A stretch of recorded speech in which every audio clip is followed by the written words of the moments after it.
I naturally became a war photographer because of everything that was happening around me.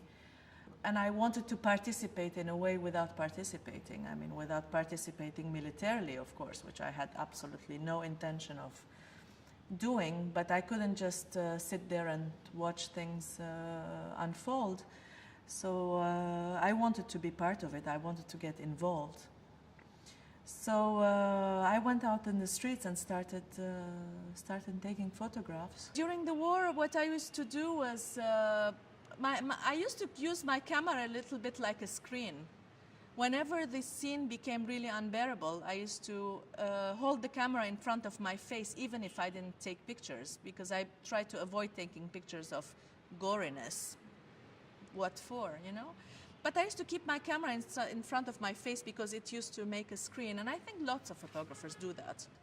It's happening to someone else, it's not happening to me. You try psychologically to put a screen between you and what's going on in order to be able to continue. We were photographing our own destruction, our own country, our own violence.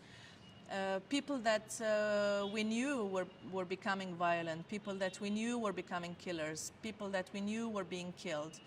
And sometimes we would be in situations where we found people we know who were among the dead or the wounded. I mean, this happened quite a few times. What was really destabilizing and really traumatizing about the war, more than the violence or the death or the destruction or it was the feeling that human beings are really on a razor blade.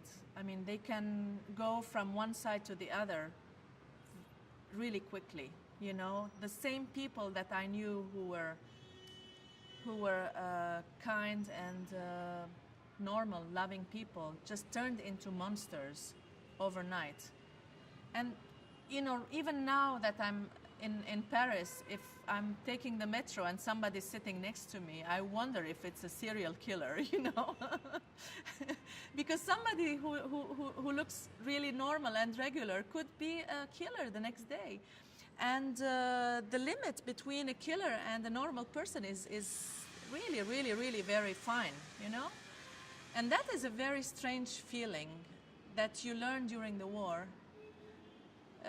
The same people who could really be friends one day could, for political reasons, kill each other the second day. When you see it in the war, you know that it's possible. And you don't look at human beings in the same manner anymore. The most shocking thing for me was one day in very, very, very heavy shelling. I went to Hôtel Dieu Hospital to photograph, and at some point, I found a pair of shoes just sitting there. And they were my father's shoes, you know. I was just shell-shocked, saying, my father's shoes. My God, what's going on? And my father had his shop in East Beirut, and he was living in East Beirut, and I was in the West, so I had just gone there to photograph. And I asked the nurse, I said, whose shoes are these? And she said, it's an old Armenian guy who was wounded, and he's in intensive care being operated on. And I said, can I see him? And she said, no, he's in a really bad shape. And I said, I insist. It might be my father. I have to see him. And I went in, and yeah, there was a man in a very, very bad shape, very badly wounded, and it wasn't my father.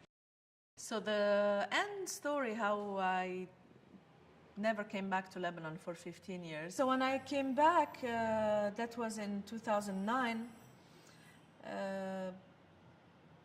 you know, the strange thing is that it was raining, so we were driving a lot, and I was seeing Lebanon through a car and through rain. It was all very foggy and all very, as if I was in a tunnel and just peeking out, just looking, peeking out at Lebanon. And of course, I had to redimension everything. I was still looking at things and asking myself, was this really here? Was this that close? Still a little bit finding my steps and my landmarks. But now, as if I never left. You know, I come back to Lebanon, I'm instantly in, you know, I'm instantly home.